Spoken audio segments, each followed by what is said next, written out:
Hi everyone, welcome to Bend and Snap, active people getting back on track. The rain has just started coming down in Leeds. Yeah, finally we're having some rain. Quite nice, I can hear it, relaxing. So welcome for anyone that's recently joined. Thank you for being here. Please say hi in the comments and the chat. Please ask questions, please share insights, share your experiences, share anything. I really enjoy hearing from you all.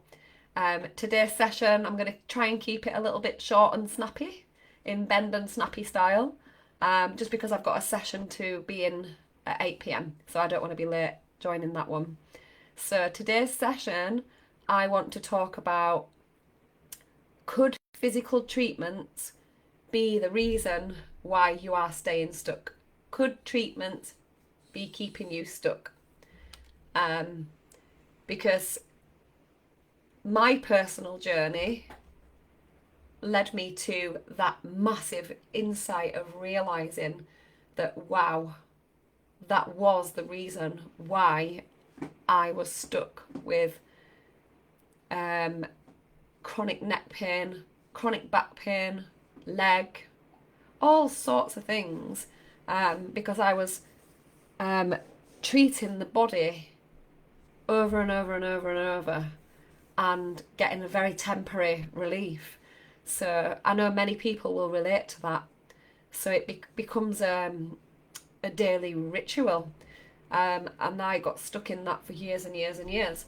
And it wasn't until I listened to the book by Dr. Sarno, Mind Body Prescription, and in the book he explained that the cause of the pain and the symptoms was not being generated via a problem within the body. And he advised to stop treating the body. He was very extreme with the approach, and it was drop all physical treatments. The words repudiate the physical are the words which I really heard. And I was like, wow, I've been doing hot packs, cold packs, physiotherapy, chiropractor, acupuncture. Anyway, I just want to do a little disclaimer alert because I don't want anyone to panic, believing that I'm saying that all physical treatments are not recommended, because they do have their place and their purpose and they can be very, very useful. But for those who have been assessed and been checked and their pain and their symptoms are behaving like a brain generated symptom and they don't match what we would expect for physical and structural pain or symptoms, then this is what I'm talking about. So I'm not saying like don't do physiotherapy, don't follow medical advice. Please do follow the advice of the medical professionals. I'm not saying that injuries are not real. They are very real. We do get injured. I get injured all the time. But it's about knowing the difference between the root cause. So I'm talking to symptoms that we know that we've got enough evidence to believe are being generated via a brain that's continued the symptom way beyond when the injuries have healed. And for some people, they might not have even had an obvious injury and it just started up and they never really know how or what caused it. So basically, what really changed things for me was the day that I realised that, and the day that I got rid of anything that screamed fixing me, massage balls, spiky mats, rolling pins. Because those of you that know me, and you might know a bit of my background story, my chronic pain became a thing after a car accident that happened right back in 2008. I tried everything to get well, to recover. I was told, be active, keep moving, which is exactly what I did.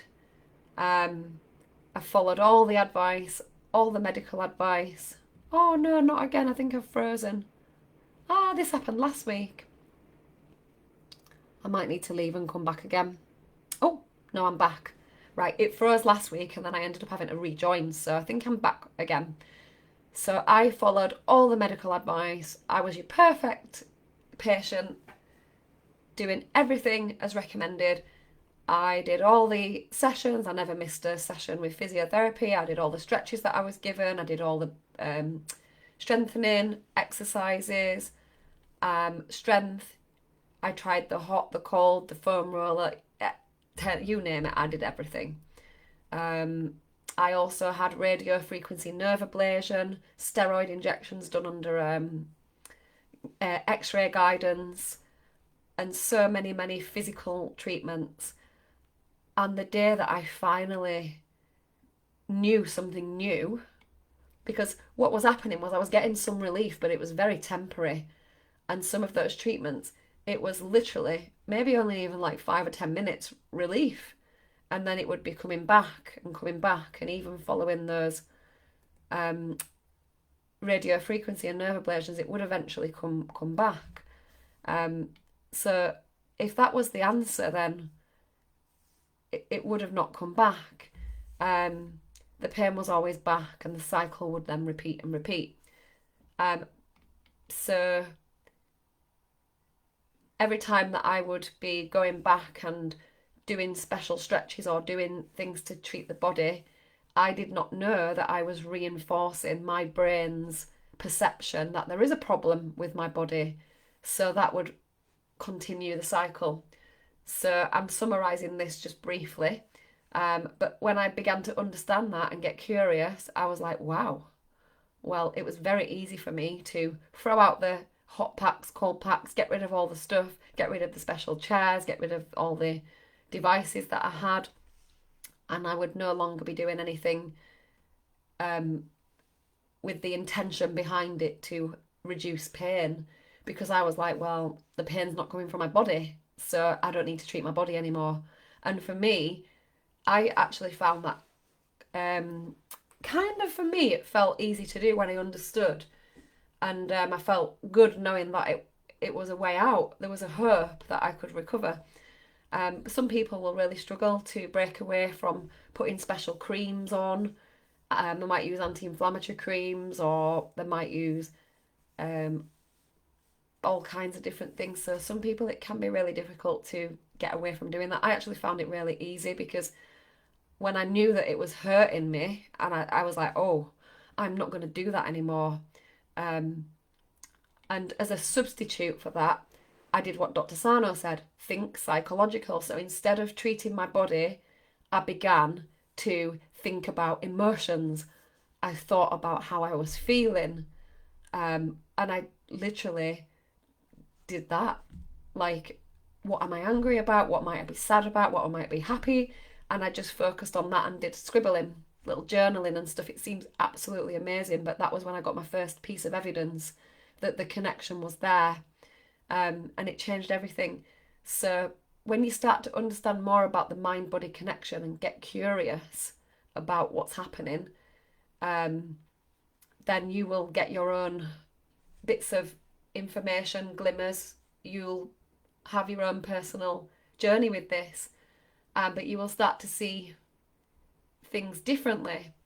But it's a huge part of it for so many people, is stopping doing the things that are treating something that's not actually the cause. It literally changed everything.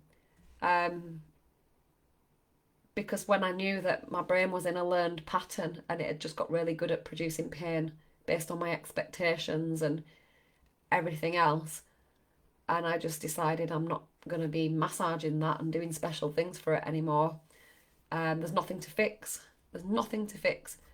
So I refocused it to the psychological stuff, like what actually is it trying to protect me from? I began to address the things that I didn't even know were happening underneath all of that, when I started to see the pain as protection and not as a horrible thing that I have to accept, because I was told you've got to accept this for the rest of your life. It's incurable. Fibromyalgia is an incurable illness or whatever you want to call it, and you have to learn to live with it. So I did what I was told. You have to manage it, you have to manage the symptoms. But part of the symptoms management was stretching, massaging, treating my body, putting hot and cold on there, and so on. But when I found out that the part of what I was doing was actually not helping, so I have to share this because I wish someone would have shared that with me all those years ago. All those years ago, back like 16, 17 years ago, it would have been lovely to know that. So it's nice to be able to pass that forward. But there are occasions where sometimes it's appropriate. You know, if you have had an obvious injury or surgery, or you're recovering from something where the body genuinely does need the treatment, then that's absolutely necessary. So it's just about understanding the difference. So you could ask yourself, is it just helping me to feel safer? Or does my body genuinely need this? I mean, that's two questions that you could help to figure out the difference. Does my body genuinely need this? Or is this just helping me feel safer? Because would you rather trade in a temporary little bit of relief for a future recovery? And that's the difference that could make the difference. By continuing to treat the physical, you could be trading in your long-term recovery for some short-term relief. And when you put it that way, it's a no-brainer. I know which one I'd go for. I want the recovery. I don't want short-term relief. I'm willing to drop all of that and actually have more spare time. Because if I spent maybe 1 or 2 hours a day treating my body, my physical, I've freed myself up plenty of time. I could spend 20 minutes thinking about the emotional or the psychological or what do I need, the self-care element, is so much quicker than treating my physical body for all those hours a day and actually staying stuck. And I've seen it many times with like other people that are active people like us in this group, believing that I can't do this particular thing unless I've fully stretched and warm up and got all the supportive brace on, or I need to have a full-blown sports massage before every single event or race, or I have to wear special tape on my knee, or I mean, I'm not saying that those things are wrong. Like, it makes sense to be warmed up appropriately if you're going to be doing exercising, but it's the intentions behind it that matters the most. So if you believe that you can't move without them, you know, your brain will learn that and believe that, and it will think that it's not safe without that protection. I mean, I used to do it with my hernia strap. I had a abdominal band that I believed that I couldn't run without it. But obviously, as I went on this journey, I no longer use that band. As time went on, I can run without that. Like the same with my sunglasses. I couldn't go outside without sunglasses. I couldn't run without them. So again, that was treating the body. It was treating the light sensitivity, because underlying there's a belief that I can't be without that, which again was fueling the migraine cycle for as a personal example. And crazy enough, there were still occasions, even when I took those precautions, that it still didn't avoid that thing happening. So clearly it was, I don't know what I was thinking when I look back. And I'm sure that you'll have your own little insights and golden nuggets where you realise. So yeah, just, I mean, we can get stuck doing these things for years and years and years, not just months or days, but years and years and years. the only one thing that I did, which I would say was um, physical, that was pure joy, wasn't treating my body or anything, was hula hooping. So clearly I didn't stop doing that because I love that. That's my pure joy, pure fun, pure passion. I mean, it does have its advantages because it does actually help you to do strength and balance, and it does um, provide some kind of like massage to the body when the hoops are spinning around your arms and your legs and your body. But it wasn't intentional to fix. So um, you can ask yourself, is what you're doing moving you more away from or towards recovery? Because you can figure out for yourself then what's going on, because like I say, we're all really different. And I'm not saying if you enjoy having a hot pad or a cold pad, not to go and use that. If it's just that if you're using it believing that that's going to help and going to get rid of something that's chronic, then rather than using it as an active, I just enjoy it. It's self-care. It feels nice.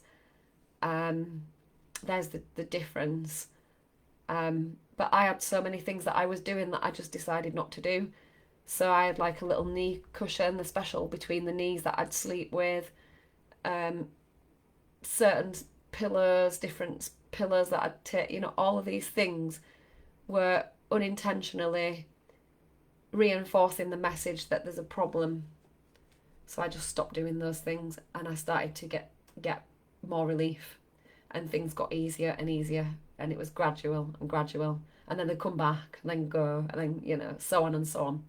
So I'm not saying that it's a quick fix, but it's super important that you know that this is potentially keeping you stuck. So what else did I want to share for today? Because I'm going to finish slightly early. But I want to make sure that if you are doing something that is potentially keeping you stuck, then you know that there's options and you know that you can decide. And often we know deep down, we just kind of know deep down. I mean, when I think back, it makes sense that I was skeptical to go back again, having done so many sessions and followed all the advice and done all the special stretches that physiotherapists gave me. And then I'd be like, I'm not going back. I'm not going to go again. And then I'd get nowhere and be doing my own thing and then think, I'm going to try it again. And I just kept going back and trying the same thing again on repeat, like insanity. Not the workout insanity, by the way, but like Einstein says, if you keep doing the same thing on repeat, expecting a different result, then that is the definition for insanity. But when I look back on my journey, that's what I kept doing during the deepest, darkest periods of time with how difficult it was. I'd just keep doing the same things that didn't work, hoping for a different result. So if you are doing something that is just giving you a temporary result, a temporary improved feeling, be skeptical, because get curious, because it might just be that when you stop doing that, that's when you get more of a progress. So yeah, please share afterwards, because my comments are not working at the minute. Nothing's popping through. I'm sorry if I'm ignoring you, but you know that I appreciate you for being here. So yeah, I'd like to know if you can share at some point in the comments, what is the one thing that you are relying on? The one thing that you are relying on that you can't go without. Some people, literally, they are taking, it might be paracetamol or ibuprofen before every time going out running. Or I know people that have been hooked on Sudafed, is it? Like to decongestion, and they're like, have to have it every time before running, like, because they believe that they've got this issue with the nasal sinuses, whatever else it might be. So what are you relying on that you think you can't go without? Because that's a clue. That's a clue. And mine was every morning doing special stretches, having to do cold pack all the time. I'd have spiky mat that I'd be leaning on all day, every day, and so on and so on. That's the giveaway. And I want to end it with just a little question, another question. So you can ask yourself, am I recovering or am I managing my symptoms? You pick which one you want to go with, and do your own research, find out for yourself. I'm just sharing from my experience, my personal experience, and from what I've seen with others that I've worked with. And the list is going up and up and up with the numbers of people that I'm working with over the last 2 to 3 years. And this is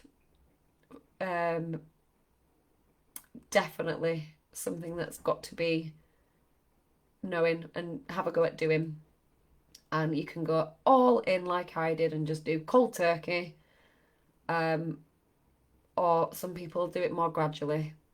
Some people will just gradually reduce the amount of time. So it might be that I was putting cold on my back. I might have been doing that like every 2 to 3 hours every single day. So I might have then moved it down to like just doing it like 3 times a day, and I might have moved it down. So it's whatever feels more comfortable for you. Because for some people, it's different. Some people, the fear behind stopping all of that could end up increasing their symptoms to a much higher level. But because I had that deep knowing and that deep trust and that deep, like, wow, this makes perfect sense to me, I didn't suffer from that amazing spike by literally removing all of those physical treatments that I was doing. But I didn't just stop being physical. Obviously, I continued with all of my ultra marathons, and I was still doing marathon distances, and I've done ultra marathons since then. I still did my hula hooping. I was still my normal on the go Joe, jumping Joe kind of person. That didn't get taken away. It was just that I was no longer fixing. I was no longer doing intentional stretching. It was just overall health and wellness. No fixed pattern, no strict regimes, just me being me again. And have a go and share with me how you get on and ask any questions anytime. And I hope this has worked because it looks glitchy. So I hope that it is clear on your end. And apologies if not. And I'll be back again next week for another session. So have a beautiful evening. Have a lovely week. And keep sharing in the group. I'm relying on you guys to make the group more fun and more interactive. And then when my life gets a bit calmer and quieter, I can get more involved with leading on that. But at the minute, I know I can commit to coming live once a week for my half an hour. I know I can do that. But I would love to make the group even more things getting shared in there and more of a community. So I encourage you all, be brave. Anyone that's a lurker, that's been watching from the distance, come in, introduce yourself, share away. Let's work together on helping each other to raise this understanding and share this with each other, because it changes everything. It really does. And I'm part of a group of healthcare professionals who work in the NHS, and we are part of a movement that are looking at ways to bring this into mainstream medicine. It's happening. It really is beginning to happen. So I'm not just talking woo-woo stuff. I'm just early to the party. Even though the party's been happening for about 50 years. I'm not really that early, but we're still early to the party. So there's a lot of people working on this, and we are getting the word out. So you're just going to have to trust and go for it and try and get curious and have a lovely week. And I'm going to leave it there. So I'll see you all next time. Bye.